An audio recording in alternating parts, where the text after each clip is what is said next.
नमस्कार विद्यार्थी मित्रांनो, 11 ऑनलाईन प्रवेश प्रक्रिया या अगोदर आपण स्टुडंट रजिस्ट्रेशन कसं करायचं मागच्या व्हिडिओमध्ये बघितलं. आजच्या व्हिडिओमध्ये आपण प्रत्यक्ष लॉग इन करून पार्ट 1 कसा भरायचा याची माहिती बघूया. चला तर मोबाईलवर ही माहिती कशा पद्धतीने भरायची याला सुरुवात करूया. सर्वप्रथम तुम्हाला काय करायचं आहे, रजिस्ट्रेशन तुम्ही केलेलं आहे, तुमचा यूजर आय डी तुम्हाला मिळालेला आहे, तर लॉग इन या बटनावरती क्लिक करायचं आहे आणि तुमचा जो रजिस्ट्रेशन आय डी नंबर असेल तो पासवर्ड आणि ते सगळं टाकून या ठिकाणी क्लिक करायचं आहे. क्लिक केल्यानंतर जो कॅप्चा तुमच्यासमोर दिसत आहे तो कॅप्चा अचूकपणे त्या ठिकाणी तुम्हाला मेन्शन करायचा आहे. कोणत्याही प्रकार त्याच्यामध्ये चूक करू नका, अन्यथा तुमचं लॉग इन करताना तुम्हाला अडचण येतील. तर या ठिकाणी जो कॅप्चा दिसत आहे तो व्यवस्थित बघा आणि कॅप्चा बघितल्यानंतर त्या ठिकाणी लॉग इन या बटनावरती कीप साइन इन करून लॉग इन या बटनावरती क्लिक करा. अशा पद्धतीने तुम्ही लॉग इन केल्यानंतर बघा तुमच्यासमोर डॅशबोर्ड ओपन होईल.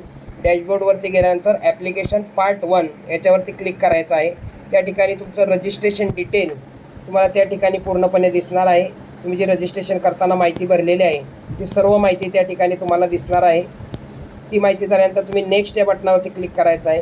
नेक्स्ट बटनावरती क्लिक केल्यानंतर तुमची जन्मतारीख वगैरे, शाळेचं नाव या सगळ्या गोष्टी तुम्ही त्या ठिकाणी बघायच्या आहेत.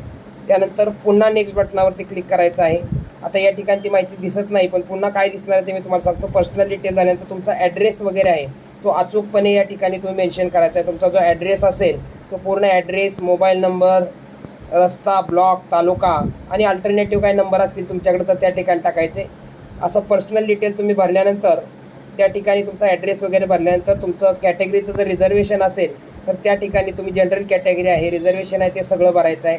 तुम्ही हँडिकॅप आहे की नाही या संदर्भात, भूकंपग्रस्त आहात का, जे काही तुम्हाला लागू असेल त्या सगळ्या बाबी या ठिकाणी तुम्हाला भरायच्या आहेत. मायनॉरिटी कोट्यामधून तुम्हाला प्रवेश घ्यायचा आहे का, आणि त्यानंतर त्याचा प्रिव्ह्यू बघायचा आहे किंवा मागे जायचं आहे किंवा सेव्ह अँड नेक्स्ट बटनावरती क्लिक करून हे रिझर्वेशनचा भाग भरायचा आहे.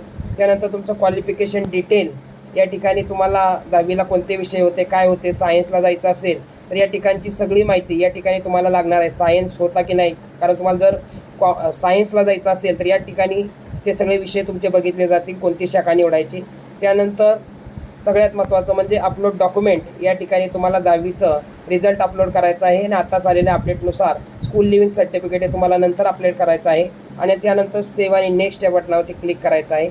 आणि त्यानंतर ॲडमिशन प्रोसेस प्रक्रियेची जी फी आहे ती त्या ठिकाणी तुम्हाला भरायची आहे. सर्वात शेवटी तुमचा जो फॉर्म आहे तो व्यवस्थित सगळा चेक करून तुमचा सीट नंबर वगैरे बघून तो फॉर्म तुम्हाला लॉक करायचा आहे.